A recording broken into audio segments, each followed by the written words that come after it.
이번에는 빙하가 만든 지형을 보기 위해 티마루로 향합니다.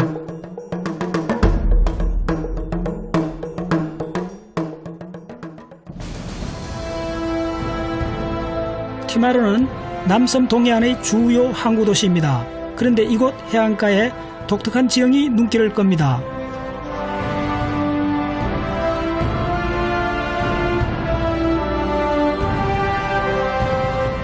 검은색 현무암 바닥 위에 해안 절벽이 노란색 속살을 드러내고 있습니다.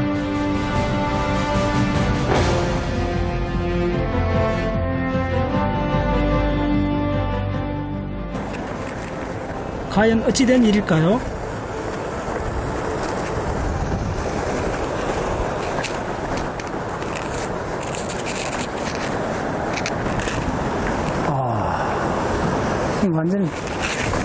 완전히 항토청이네. 완전히 항토청이네요. 네. 근데 상당히 단단한 항토청이요.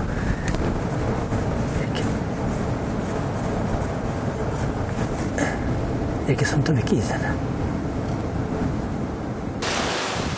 현무암 사이에 끼인 진한 항토청이 바로 빙하기의 흔적입니다.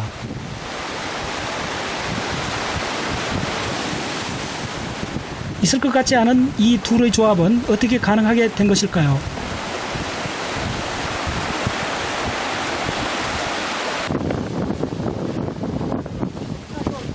그 답은 지질학적으로 굉장히 의미가 있습니다. 저게 항토청입니다. 전문용어로 레스라 그러는데 항토청이고, 이쪽에 있는 현무암은 3,500만 년 전에 먼저 형성이 됐어요. 그리고 그 현무암 바위 틈 사이로 항사가 날아 들어가서 끼어 들어가서 형성된 청이죠. 예. 근데 저것이 이제 빙하기를 증명한다는 거죠. 왜냐하면 빙하기 때는 그 빙하가 그 암석을 깎아내요. 그래서 엄청나게 많은 그 암석 그 부스러기들이 이렇게 그 빙하 끝에 큰 평원을 이루면서 형성이 돼요. 빙하가 산을 깎아 거대한 U자 계곡을 만들고 거기서 나온 엄청난 양의 가루가 빙하기 때 불었던 강한 바람에 실려 여기까지 날아온 겁니다.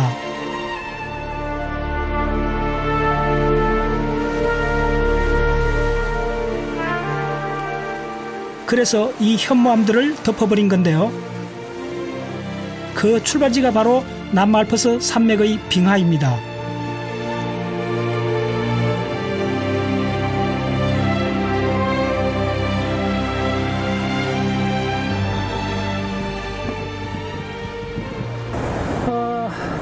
빙하 시대는 의외로 바람이 강합니다.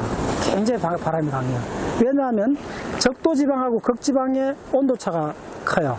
굉장히 강한 바람이 불고 그 다음에 빙하에 의해서 깎여진 암석 부스러기들이 강한 바람에 실려갖고 한 1000km 이상도 날아가는 거죠. 그래서 이쪽에 뉴질랜드 남섬 이쪽에 평원을 이루었어요. 그 평원 이름이 캔터베리 평원이라 하는데 지금 그쪽 해변가에 와 있는 거죠. 1891년 이 지역의 한 고등학교 선생님이 이 항토청이 어떻게 생겼는지를 추적하는 과정에서 이곳의 항토청이 빙하기와 관련된다는 것을 처음으로 주장했습니다. 100년이나 앞선 통찰이었죠.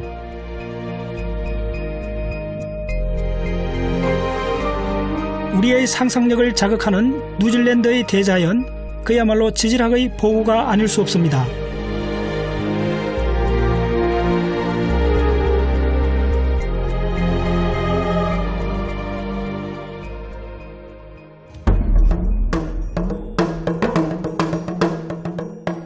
이제 저는 다시 이곳 티마루 항토청의 발원지인 밀포드 사운드로 향합니다.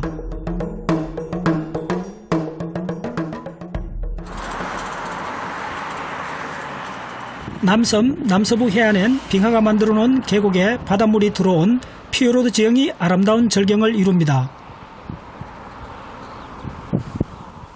그중 밀포드 사운드는 뉴질랜드 여행의 백미라 불리는데요.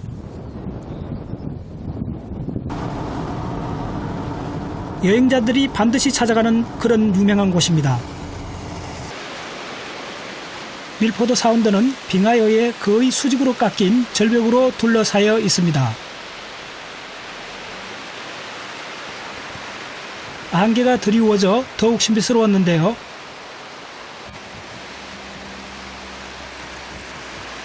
아, 대단하네요. 예, 이게 밀포드 사운드. 예. 유네스코 세계 자연유산입니다, 여기가. 예.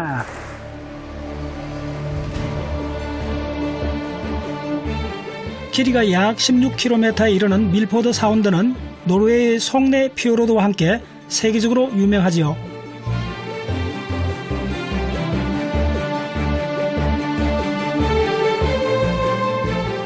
빙하가 조각한 거대한 U자 협곡과 웅장한 산들이 거듭 감탄사를 나오게 합니다.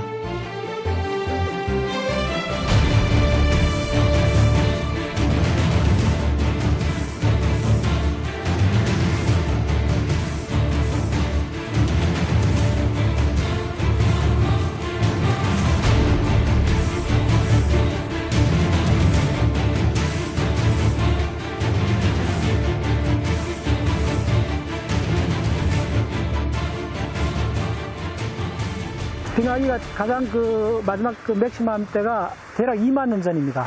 그때 그 빙하가 이 산맥을 거의 이렇게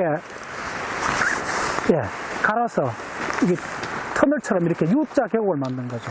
여기에 이제 바닷물이 들어온, 요 앞에 있는 타스만 해가 들어왔을 땐 이걸 밀포드 사운드라 그러죠. 피오르드 지형이고. 그래서 이런 산맥들이 지적으로 굉장히 아주 프레시한 최근 산맥입니다. 그리고 밀포드 사운드가 알려진 것도 200년이 채 안 됩니다. 18세기 뉴질랜드를 탐험했던 쿡 선장도 그냥 지나쳤던 곳입니다.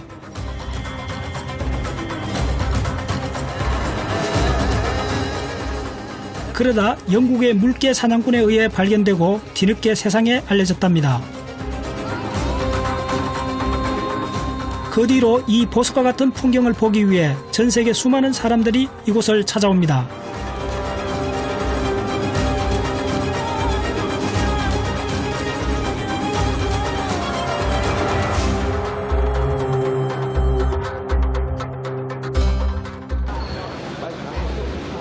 밀포드 사운드를 제대로 감상하기 위해 선착장으로 갑니다. 밀포드 사운드가 전 세계 관광객들한테 가장 가보고 싶은 넘버원이래요. 전 세계 관광객. 그 답을 찾아 배를 타고 피오르드 깊숙한 곳까지 들어갑니다.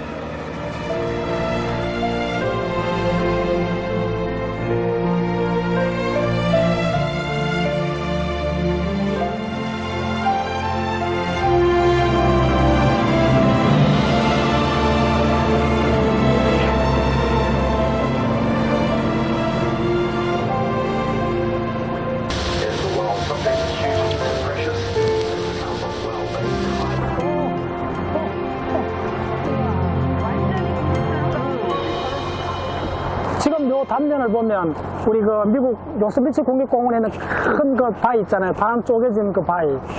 그걸 충분히 연상할 수 있어요. 그게 빙하의 작용이거든요. 우리 지금 그걸 생생하게 지금 눈앞에서 보고 있는 거예요.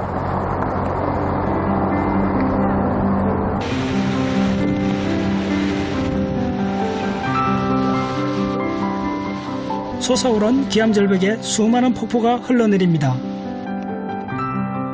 비 오는 날만 볼 수 있는 풍경입니다.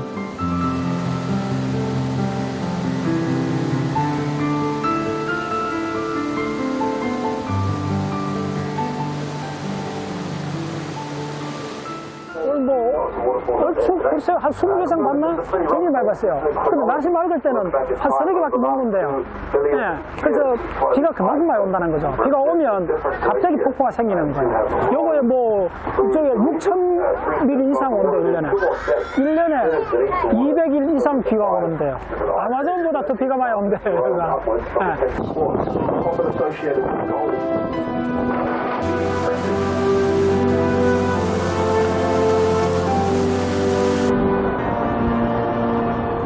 (150여 미터의) 스톨링 폭포입니다.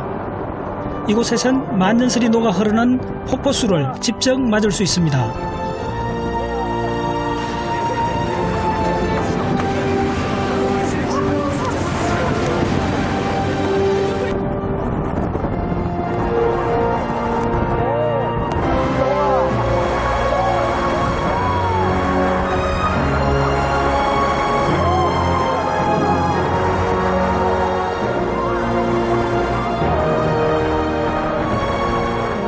폭포가 정말 사정없이 쏟아집니다.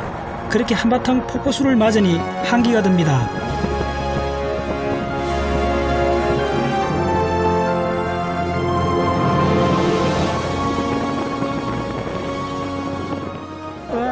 이게 바로, 예, 그렇죠.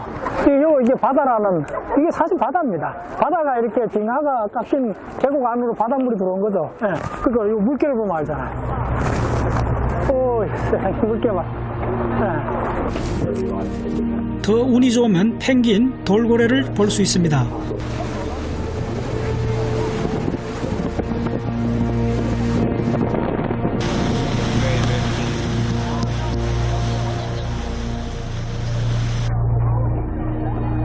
마침내 배가 바다로 흘러듭니다. 여기가 바로 타즈만해입니다.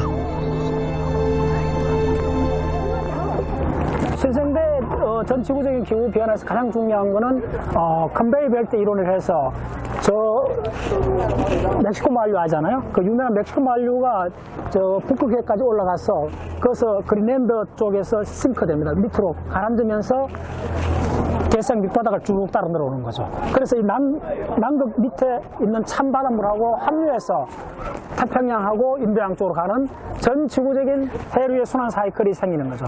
그 전 지구적인 해류의 순환 사이클의 출발점이 바로 이 타스만 해하고 저 드레이크 해협이 오픈되면서 남극이 고립되는 이 지질학적 사건에서 시작되는 겁니다. 그게 신생대에 와서 빙하가 되는 출발점이 되는 겁니다. 그 출발 현장이 바로 이 타스만 해의 오픈, 타스만 해가 생긴 거죠. 결국 남미와 남극 사이에 있는 드레이크 해협과 타스만 해의 생성으로 남극이 남미와 호주에서 분리되면서 신생대의 특징적인 해양 해류의 대순환이 출현했습니다. 거대한 지구의 순환 과정 속에서 스스로 존재하는 자연의 모습은 우리 인간에게 또 다른 울림을 남깁니다.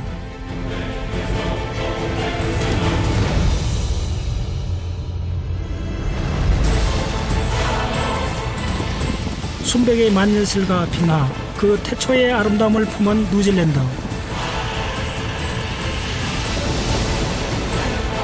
뉴질랜드는 독특한 생태계와 웅장하고 다양한 지형을 품은 살아있는 땅이었습니다.